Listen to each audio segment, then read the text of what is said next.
sama-sama masih dalam keadaan istiqomah untuk melaksanakan sholat subuh berjamaah. Mudah-mudahan apa yang kita lakukan merupakan sholat semalam suntuk, dan insya Allah kita meraih juga pahala yang lebih baik dari dunia dan seisinya dengan melaksanakan qoblah subuh tadi. Salawat dan salam semoga Allah selalu limpahkan pada Nabiullah Muhammad SAW, kepada keluarga, para sahabat dan pengikutnya hingga akhir zaman. Insya Allah kita semua mendapatkan syafaatnya di yaumil akhir. Bapak Ibu rahimahullah, ada satu judul ya, bahwa masa-masa sulit pasti berlalu. Ini berkaitan dengan surat At-Taubah ayat 117 ya. Ayat ini menyatakan antaranya adalah bahwa sungguhnya kesulitan ya yang ini diinginkan kepada para sahabat, bahwa kesulitan yang diderita ya, yang diikuti oleh semua para sahabat maka akan segera berlalu. Artinya ini asbabul nuzulnya yaitu pada saat perang Tabuk ya. Disebutkan di sana bahwa perang Tabuk itu termasuk perang yang sangat berat karena sangat jauh. Jadi dari beberapa perang di waktu di zaman masa Madinah ini, dia terjauh tempatnya.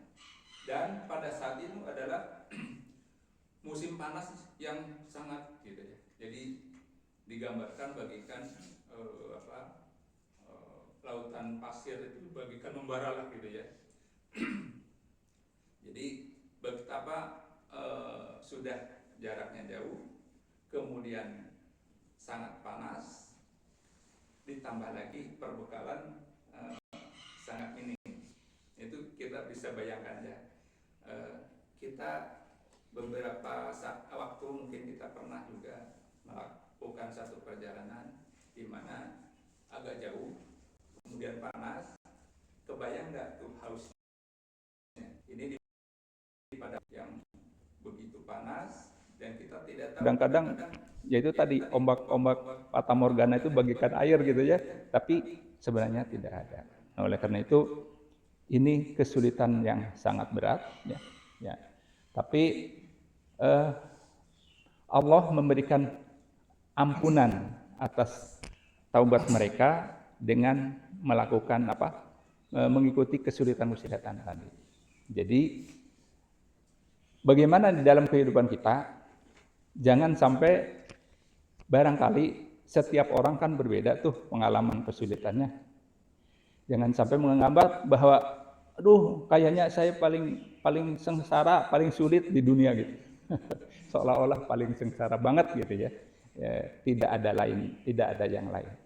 Nah, dalam kondisi seperti ini empirisnya adalah tadi.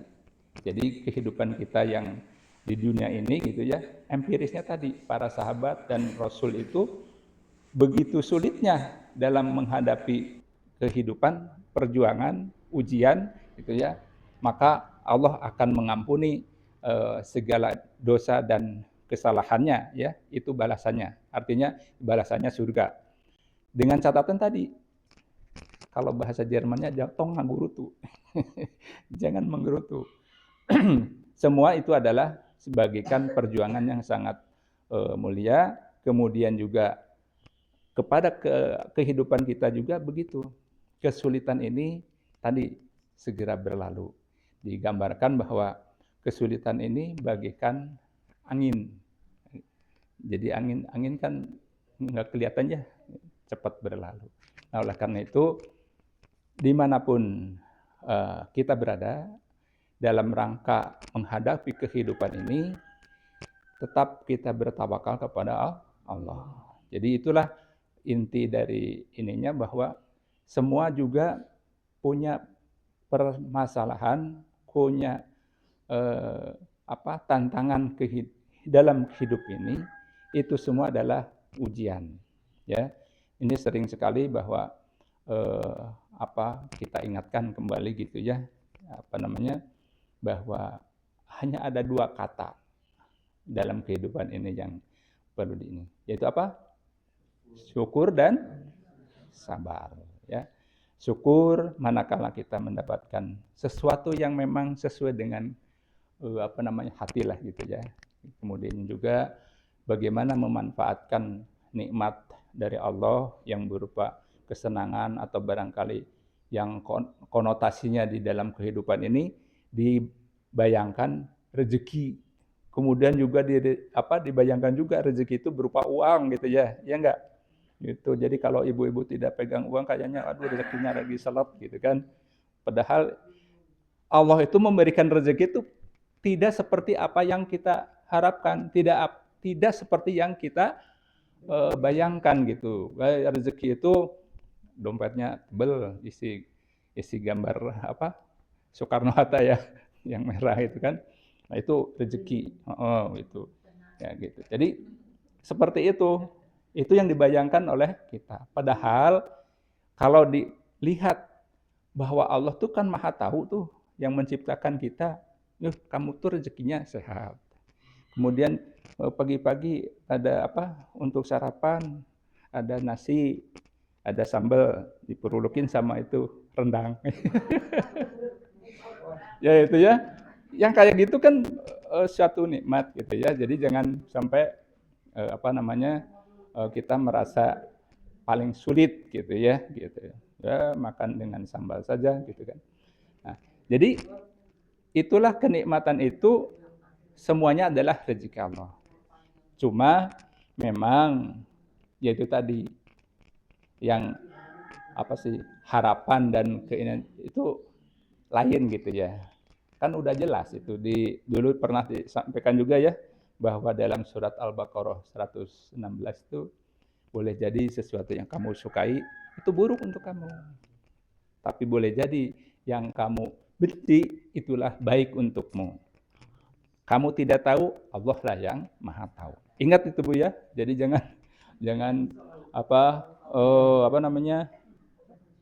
keluh kesah sesuatu yang tidak sesuai dengan harapan ini. Boleh jadi angan-angan atau harapan kita itu jelek menurut Allah. Oleh karena itu ini harus jadi pegangan hidup kita, ya. Termasuk tadi dibayangkan orang-orang para sahabat dengan Rasul itu perjalanan sudah panas, akan perang, jauh dari ini, perbekalan ini kan sulit itu. Tapi kan ujian. Tapi di balik itu kamu diampuni kesalahan dan dosanya dan surga jaminannya. Ya, oleh karena itu ini dipersamakan dengan kehidupan kita di dunia ini ya. Kita kan tidak sama dengan para sahabat untuk berperang tidak ya. Tapi kalau ada satu ujian atau apa yang di Allah berikan kepada kita, tadi sikapnya harus sama, yaitu karena itu adalah bagian dari ujian dari Allah, maka kita kalau tidak sesuai dengan hati, maka sabar. Sabar itu adalah bagian dari kita menerima apa yang diberikan oleh Allah. Kemudian selanjutnya juga kalau umpamanya senang gitu ya, senang terus roketnya agak tebal, ininya banyak gitu ya. Itu juga ujian ya. Ujian juga sebenarnya itu adalah bagaimana cara memanfaatkannya supaya kita tetap mendekat kepada Allah. Jadikan semuanya apa yang ibu bapak miliki itu jadikan sebagai sarana untuk beribadah lebih baik gitu ya. Itulah kalau kita bisa memanfaatkan seperti itu, maka itu yang dikehendaki Allah dan kita termasuk orang yang bersyukur dan sesuai dengan apa yang diberikan oleh Allah, yaitu untuk kebaikan diri dan keluarga, kemudian juga umat gitu. Nah, sebaliknya ujian ini kalau senang tadi tidak dimanfaatkan untuk apa yang dikehendaki oleh Allah, maka itu adalah bagian dari kufur nikmat, ya. Jangan sampai seperti itu. Ya. Bagi kita semua, yaitu tadi bahwa kesulitan yang dihadapi segera akan berlalu, manakala kita juga selalu berserah diri kepada Allah. Oleh karena itu, bagian kehidupan ini adalah dua tadi, sulit dan senang. Ya. Dua-duanya adalah ujian.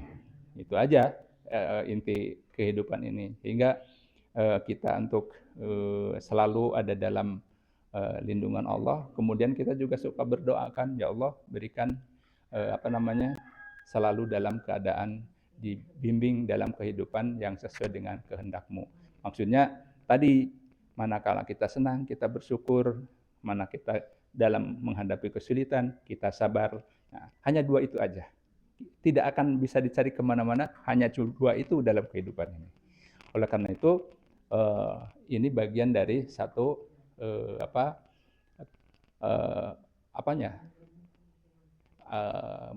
ketentuan dalam kehidupan di dunia ini. Karena apabila semua kita bisa mengikuti aturan-aturan ini, tentu kita tidak akan mendapat kesulitan yang sangat, ya, karena kita berharap adalah selamat dunia dan akhirat. Karena otomatis ada yang mengatakan begini, segala sesuatu sakit fisik gitu ya, itu awalnya dari mana?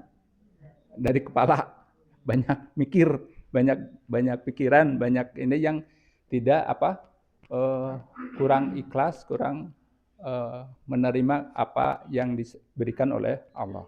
Coba aja kalau ibu ini banyak pikiran, pasti nanti ada yang kerasa, ya, badan nggak enak, kayak masuk angin tapi sebenarnya enggak gitu ya. Tapi kalau kita bebaskan, ya, bebaskan pikiran, semua hati tenang, maka kesehatan yang kita rasakan adalah datang, ya. Karena apa? Untuk kegelisahan ini ada syaratnya, ya, ditunjukkan oleh Al-Quran. Itu apa? Surat ke berapa? Ar-Ra'd itu ya, Ar-Ra'd ayat 28.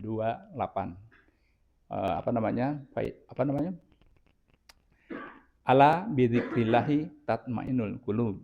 Bagi caranya untuk itu? Yaitu baca Quran. Baca Quran, hati akan tenang, ya, gitu. Zikir di sana tuh bisa sholat, bisa baca Quran, bisa zikir yang biasa kayak tasbih dan segala macam. Ala bidzikrillahi tatmainnul qulub. Ingatlah kamu zikir, ingat kepada Allah, maka hati akan tenang. Jadi sebenarnya udah ada solusinya, ya, gitu kan. Kemudian juga di dalam surat Asy-Syu'ara 80 itu mengatakan kalau umpamanya bagian dari badan kita sakit itu, ya, itu katanya pegang sambil mengatakan wa idza maritu fahuwa yasfin. Wa idza maritu fahuwa yasfin. Terus gitu ya. Bila aku sakit, maka Allah yang menyembuhkan. Itu artinya, ya, di dalam surat Asy-Syu'ara surat ke-26 ayat 80, ya, kira-kira seperti itu. Jadi sebenarnya di dalam Al-Qur'an itu sudah terpolakan Allah memberikan solusi dari apa yang dihadapi oleh umat gitu, ya, oleh kita semua. Hanya saja tadi dilupakan, atau barangkali kita juga lupa, atau memang tidak mau tahu itu. Jadi seperti itu. Jadi makanya sekali-kali meskipun kita baca Al-Quran, tadarus gitu, sekali-kali baca terjemah. Nah, gitu gini kan, gitu ya. Mudah-mudahan ini bagian dari